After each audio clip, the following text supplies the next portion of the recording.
All right. I want to thank you for joining us today, and I want to say thank you to John for presenting patents and trademarks today. My name is Dan Reed. I'm with SCORE Maine. SCORE is a nonprofit funded by the SPA and SPA resource partner that provides one-on-one business mentoring and workshops just like this one for our community right here in Maine.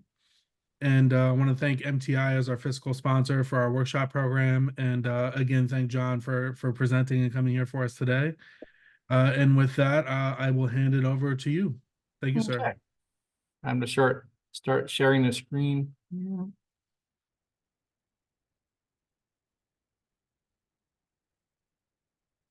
Okay, let's just jump right into it. My name is John Hutchinson. I'm, among other things, up here in University of Maine, Orono. I am down here. Let me move some things around.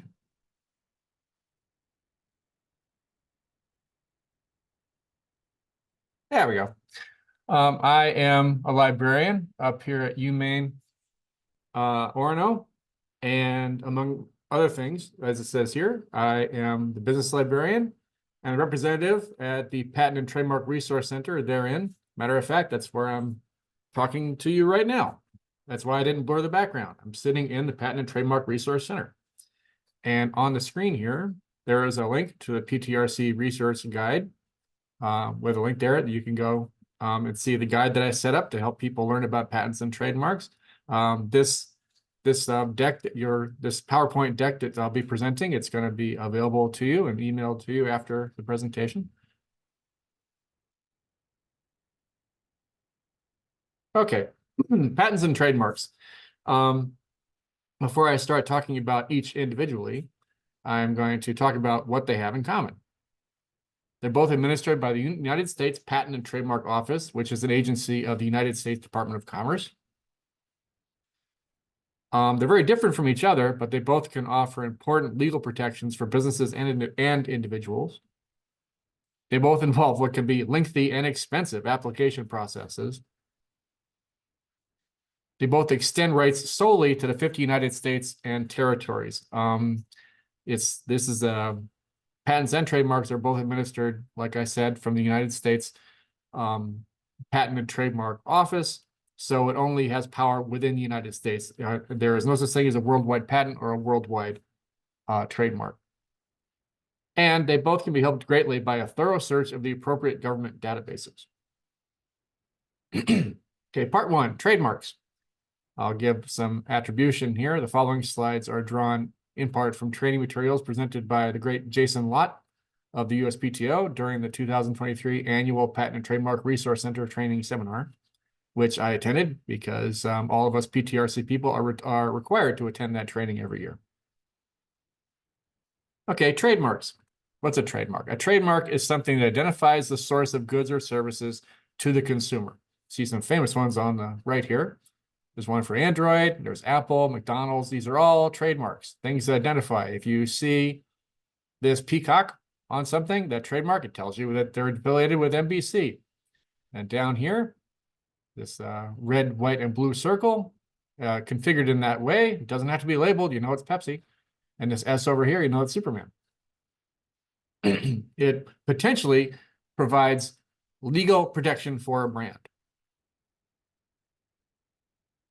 Now, trademark can be the brand name. It can be a slogan. It can be a logo. It can be a combination or something thereof. It can encompass colors. It can be the shape of a container. You notice there's a bottle of Coca-Cola over here. Coca-Cola doesn't just have a trademark on the words Coca-Cola. It has a trademark on the exact shape of the bottle. That's the Coca-Cola bottle design. It can even be musical notes. If you forgive my rendition, many NBC programs, radio and TV, for almost 100 years now, have had the tone dung, dung, dung. That's the NBC tritone, and that's trademarked.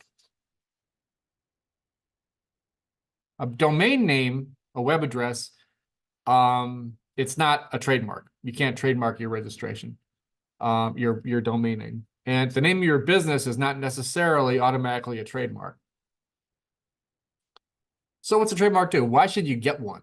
If your trademark if you get a United States trademark registration, it'll be registered throughout the country, not just one state or other narrow geographical area.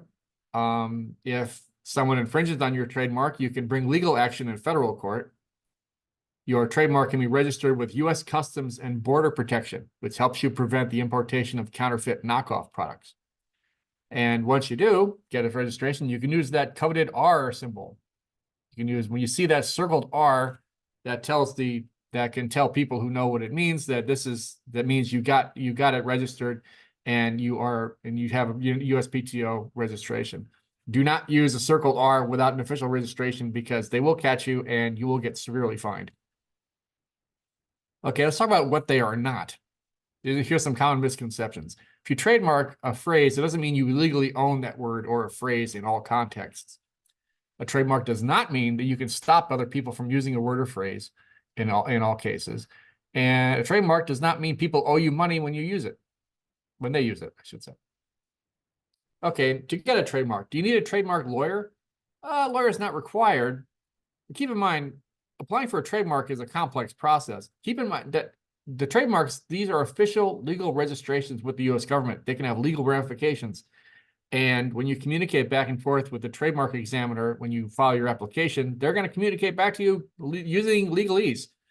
It can be hard to decipher if you're not a trademark lawyer. And lawyers can be expensive, granted, but statistics show that legal assistance results in a quicker process with fewer complications.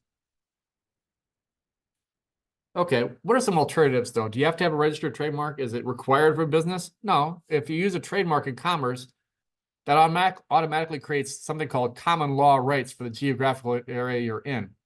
These rights can even be potentially used in court in infringement cases. And anyone can use the trademark symbol. I put one here, TM. We've all seen the TM, usually small and raised above the line here, like that, TM.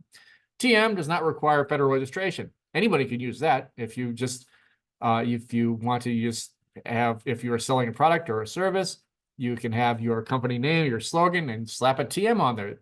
TM on there, that tells the world, this is how I'm identifying my services. This is me. This is my identifying mark. Keep in mind that when you submit your trademark application to the USPTO, they're only going to search registered trademarks. They don't check out there in popular culture. They're only going to check to see if your trademark is like or might be infringed or confused with another registered trademark. So if you don't check out there in the wide world, your registered trademark might be in danger of infringing on some other common law mark. And when a registered trademark and a common law mark, unregistered mark, if they meet in court, the registered trademark doesn't automatically win. If the common law, if a company has been out there with common law rights, if the company's been around for 10, 15 years, and you're brand new, that means that they can sue you and maybe win for infringement potentially. Another alternative to getting a registration with the government is just register with the state you're in. And this is the page that you can go to the United States, to the main state government website, and you can just apply for a trademark for the state. State registrations tend to be simpler, less expensive, and it's quicker than registering with the USPTO. Keep in mind, not every trademark is registrable. Not every trademark is enforceable, and a trademark must avoid confusion with other brands. That's the big thing. To get a registered trademark, your trademark cannot be easily confused with another trademark in a similar business to yours. Now, what do we mean by likelihood of confusion? A trademark, first of all, should not be similar in spelling or pronunciation to another trademark selling a related product.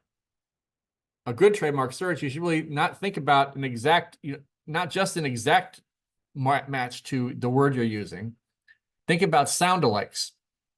Here I have 4 words. When I say them out loud right now, it's going to sound like I'm repeating myself. Marquee versus marquee versus marquee versus marquee.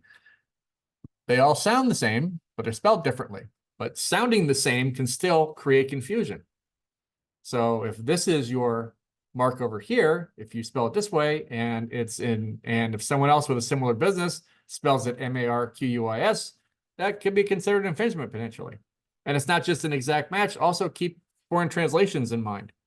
If you have a product that's just Sheep Incorporated for some reason, but there's another similar company out there called Mouton, it might be a problem because Mouton is French for sheep. And this is especially a concern if your product is being sold in an area with a substantial French-speaking population. You have to think about translations too. Now, what are some criteria for a good trademark then? I just told you some things you should not do. Use trademarks that don't describe your product exactly, but suggest. Don't be literally descriptive. If you have a suntan oil company and you want to name it Great Tan Incorporated, it probably won't get registered because it's really obvious and it's too generic.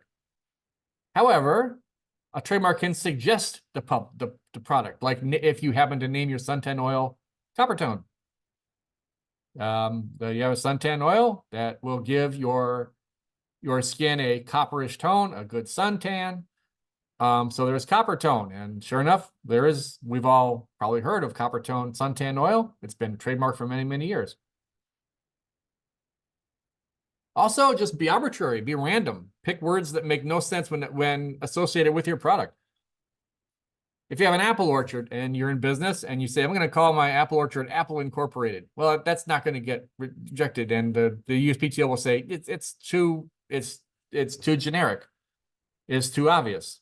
However, if it's a random association, like associating Apple with computers, you bet that's trademarked.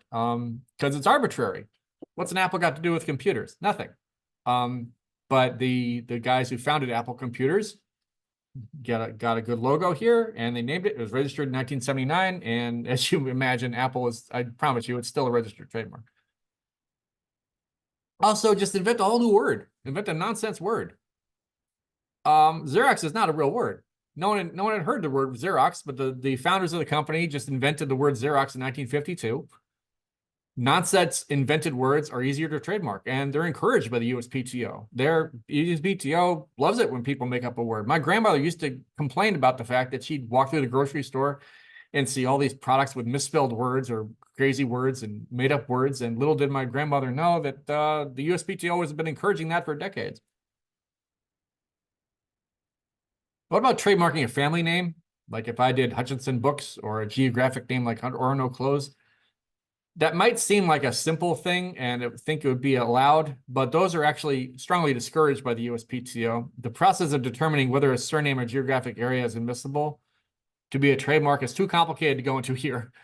For more information, you can make an appointment with me or call the patent office and they can explain it to you. But the safest thing is that don't throw your last name in there and don't just name your company after the city you're in. Number, trademarks are a combination. Or can be a combination. It's a matching of a word or picture or both, your trademark to a product or service. The trademark is the mark and the business working together. It's not just a word. You're trademarking this word or product, this word or this picture to your product.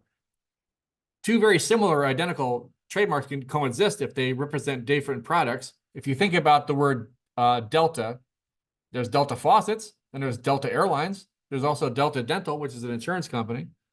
They don't sue each other. There's no point. I mean, one's an airline and one's a faucet company. No one's going to mistake one for the other. No one's going to go by mistake to Delta Faucet and ask them for an airline ticket.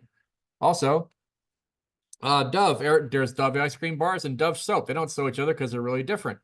And I hope that no one tries to wash themselves in an ice cream bar or eat Dove soap. They're probably not going to be confused with each other. So those can exist in the marketplace because they're different products. Also, people often ask me if you can apply for a trademark before you go into business, or I've been using this trademark in business already. I've already started using it. Can I still apply for a mark? Those are both true. Those are just two different application types, and the same cost either way. But you can apply for a trademark if you're already using it, or you can apply before you started using it. Those are both possible. Here's the biggest difference between patents and trademarks, I think. Longevity. If you keep using the trademark and fill out the forms and you have to renew your trademark every 10 years, if you do that, your trademark can live forever. Trademarks can go on and on and on. Here's Underwood Double Ham, first registered 1868, still going, still registered trademark. It's over 150 years now. No one is alive who originally registered this trademark, but it's still going. Trademarks can outlive an entire generations upon generations of people. Now, this is an actual, I want to show you this. This is an actual sample registration from the database. This is a registration. I want to use this as I wanted to show you what a registration looks like. This is from a company called Brave Bear. And it tells you what the goods and services are, novelty toy items, and the nature of artificial plush animals. It has design search codes. It describes what the mark is. It's a hard user's background. Bears other than panda bears or teddy bears. Heads of bears exclude because panda bears and teddy bears are in a separate category from bears. And there's Brave Bear. It tells you the filing date. They filed in 2021, but it also says that it's dead and abandoned. It's dead and abandoned. And here's something I think is very misleading about the U.S. Trademark Office. If you go and you say, okay, I have an idea for a product called Brave, I want to call my product Brave Bear, and these guys call theirs Brave Bear, but oh, look, it's dead, it's abandoned. So I can use it because obviously these guys are gone from the market. No, dead does not mean dead. Dead, when you see dead here, dead means it's no longer registered with the registration. They let their trademark lapse. They might have decided, okay, we're established in the market. We don't want to pay the fees to re-register, or maybe they just forgot to renew it. That's fine. But the trademark is dead, but they still exist.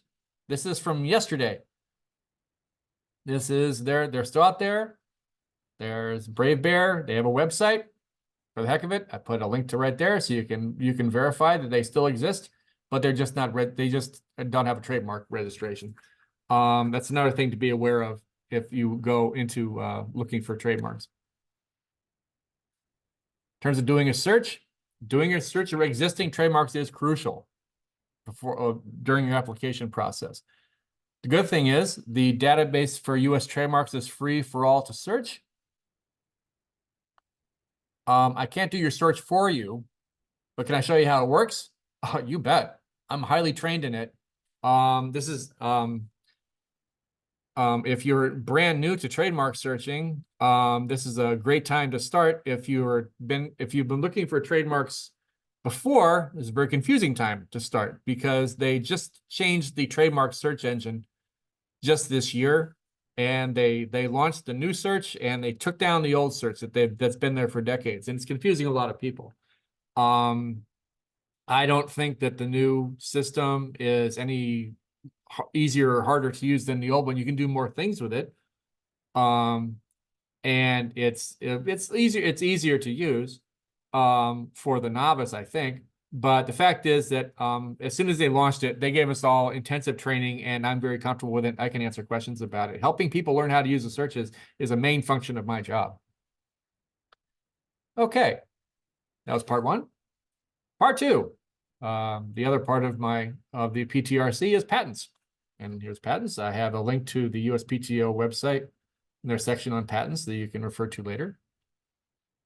Now, what's a patent? A patent is a legal agreement giving the owner the right to exclude others from a manufacturing, using, marketing, selling, offering for sale, or importing an invention for a specified period of time. And the authority issues a patent to an inventor if the invention is novel, useful, and non-obvious. Those are the legal terms they use. And only in return for a full public disclosure of how the invention is made or used. You have to reveal everything about your invention. A patent is no way to keep a secret. There are three kinds of patents.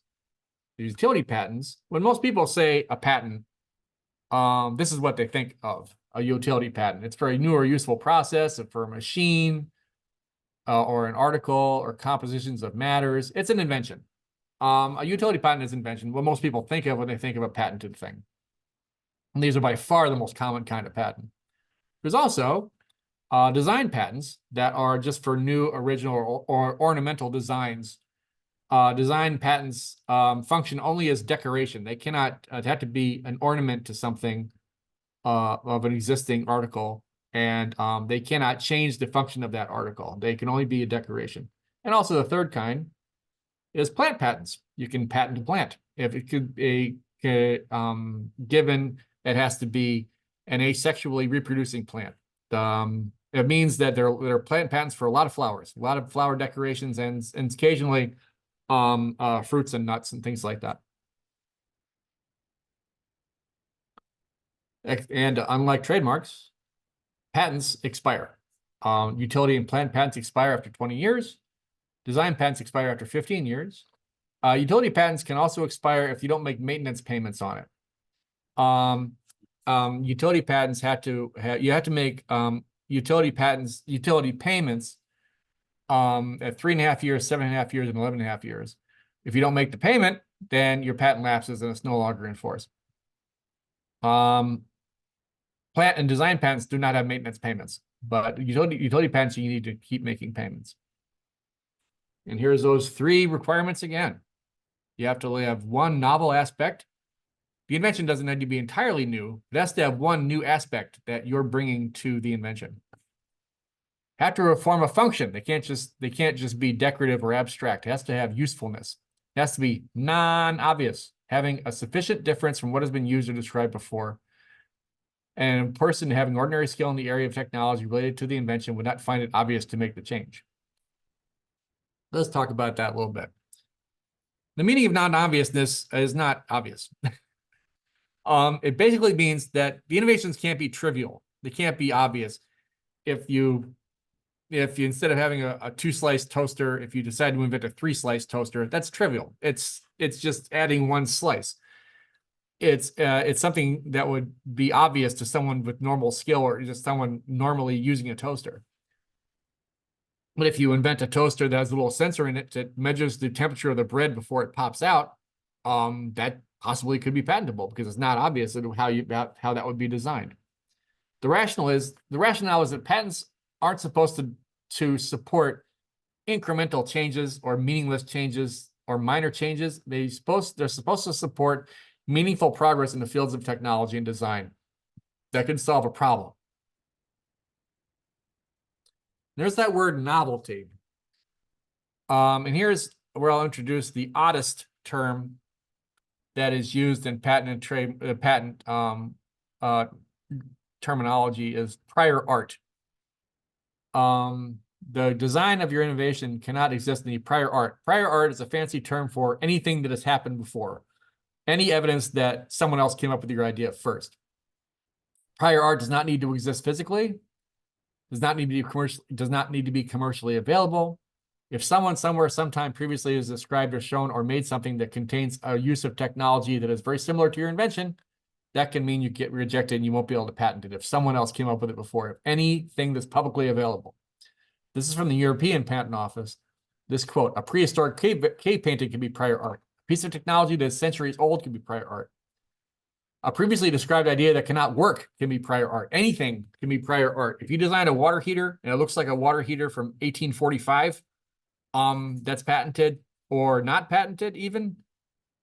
Even though you think you got a brand new water heater, but if they find one from 1845 that's a water heater, then you're probably going to get rejected potentially.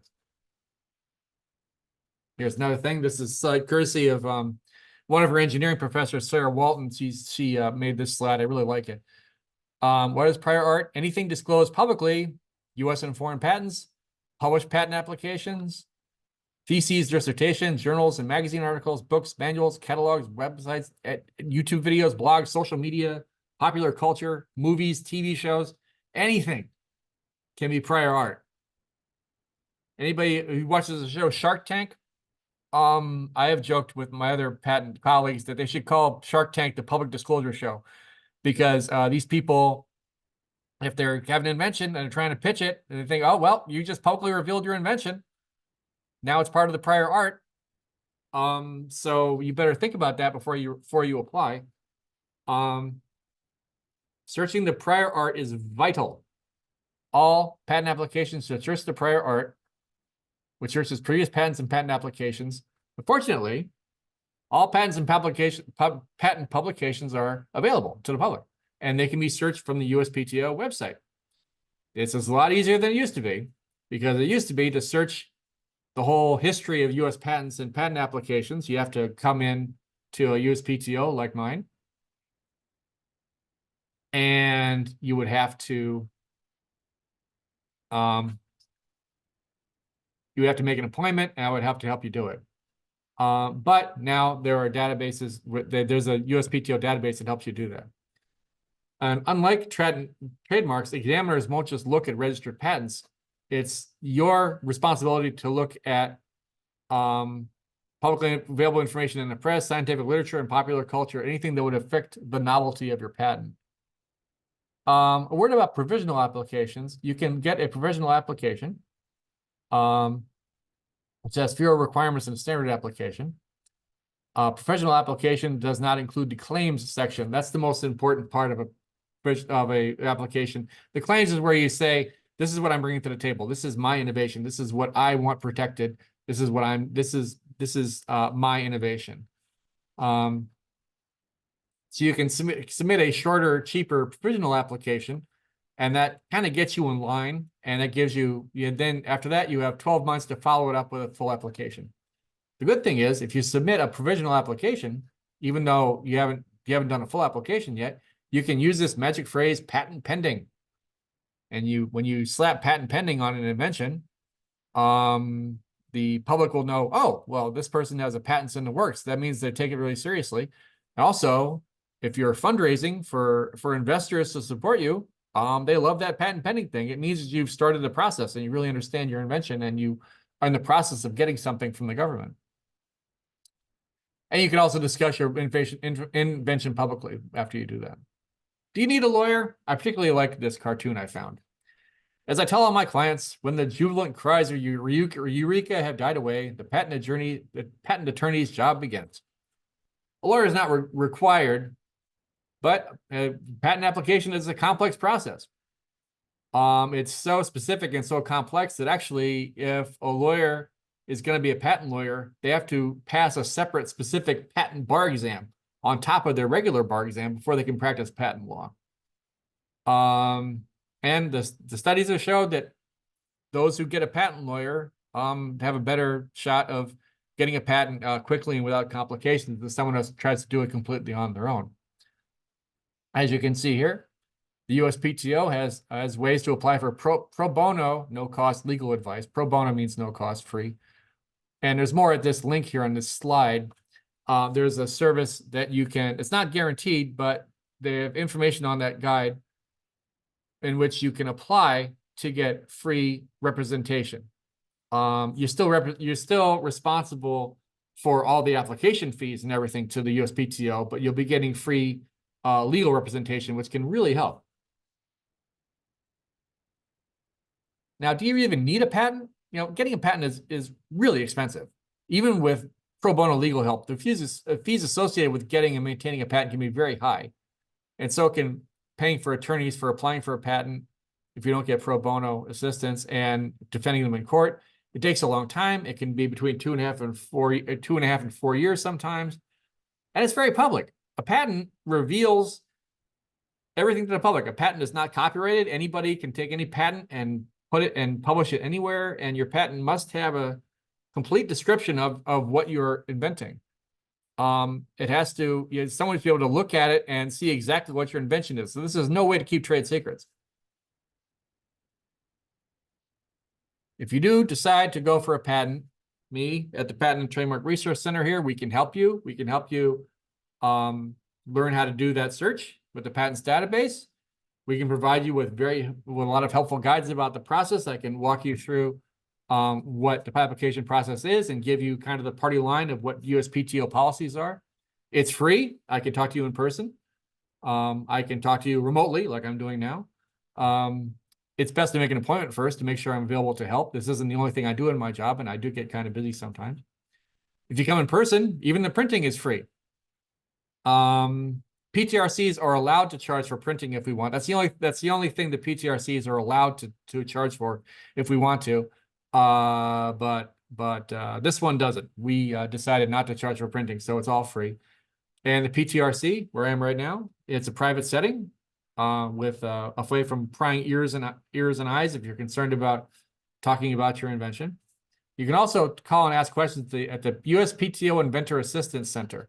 That's another place. They're really helpful over there, and they can help you with a lot of things even that I can't. One thing they can do is I cannot help you fill out forms, and you can't advise you how to fill out application forms but the USPTO Inventor Assistance Center, they can help you with that. They can help you fill out forms.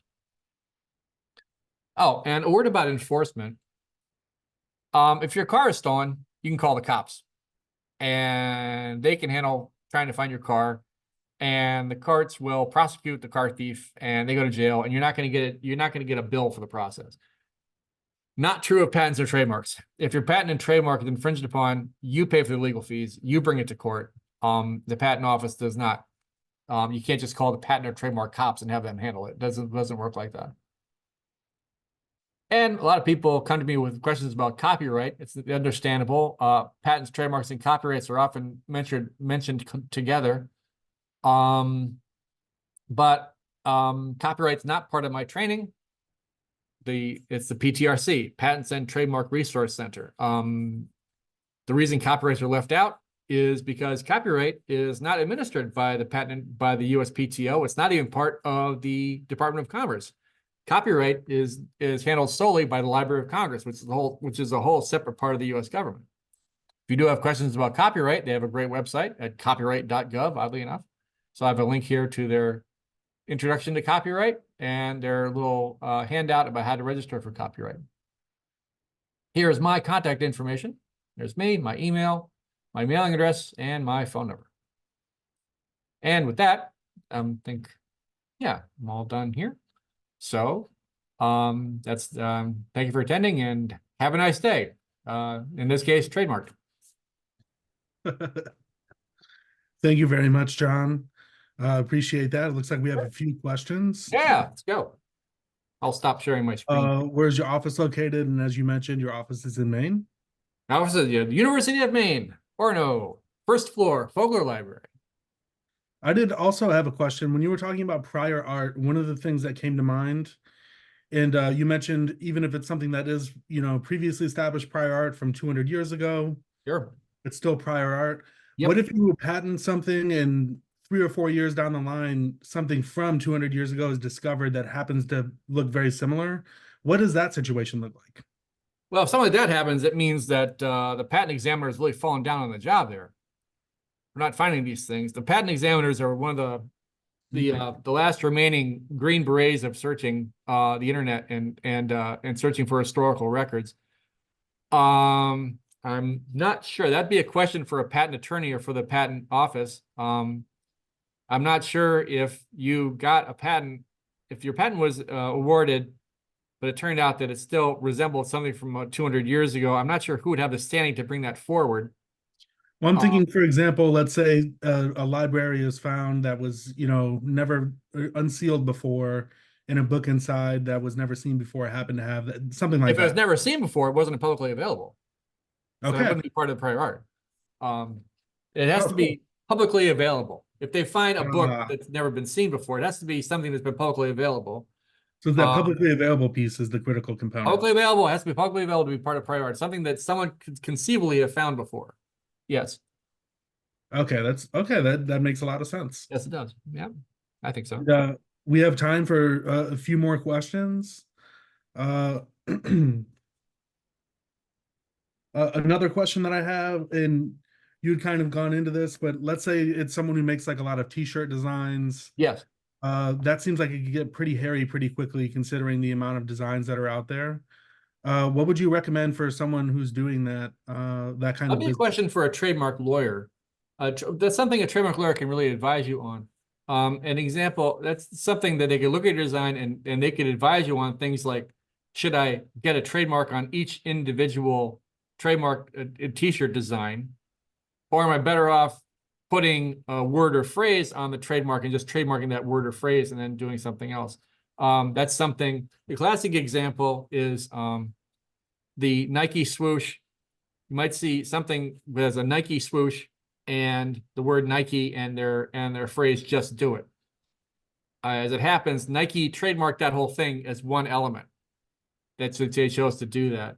But a trademark lawyer can, if you have a similar idea or have a lot of different elements as part of one trademark, one logo, trademark lawyer can advise you about, okay, maybe you might want to break these up and have 3 separate trademarks, or you might want to do it as one big trademark. There are different, some companies do it that way, some do it the other way. That's a question that a trademark attorney can help you with. And maybe also potentially the trademark office could do that if you call them. All right, thank you. Yeah.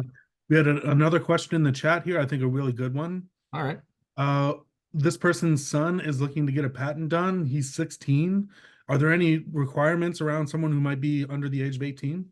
I have heard of a lot of people who have actually, for those of you in Maine, I can bring a very famous name into the conversation here for us Mainers, named Chester Greenwood, who invented earmuffs. He patented earmuffs, and when he got his patent, he was barely 18. And he had been working on a patent application. It might even been just shortly before he turned 18, and the patent is in his name, but he just got his older brother Orville to witness it. So you might, if it's a minor applying for a patent, they might require an adult or guardian to fill out the forms for them. But there's no minimum age to getting a patent. It's just you have to get someone else to sign the forms for you, just like with any other legal proceeding. If you're a minor, you're gonna have to have someone else to sign it who's over 18. Yeah. That was a great question. Yeah. Mm-hmm. And Let me head off a question that I tend to get, and something I really should learn to work this into the presentation. It seems like everyone asked me that if you can patent a computer program, and the answer is, heck yeah, you can patent a computer program. Those happen all the time. And you bet all the big software companies, Apple, Blizzard Games, all those guys, you can patent computer programs, sure thing.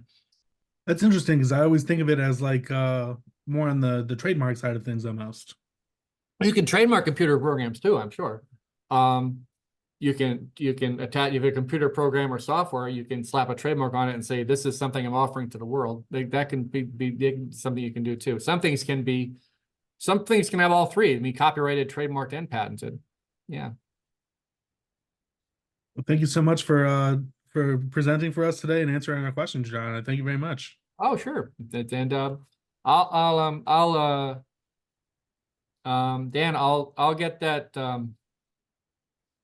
I'll get my PowerPoint deck all neatened up, and I'll email it to you. You can email it to all the registrants here. Thank you, and hopefully you don't mind. We'll share your email as well in case anyone has questions. That's the whole reason I'm here. Yeah, tell the world. Let everyone know I'm here. Thank you, everyone, and have a great rest of your day. Yeah, good to see you all. Bye. Bye.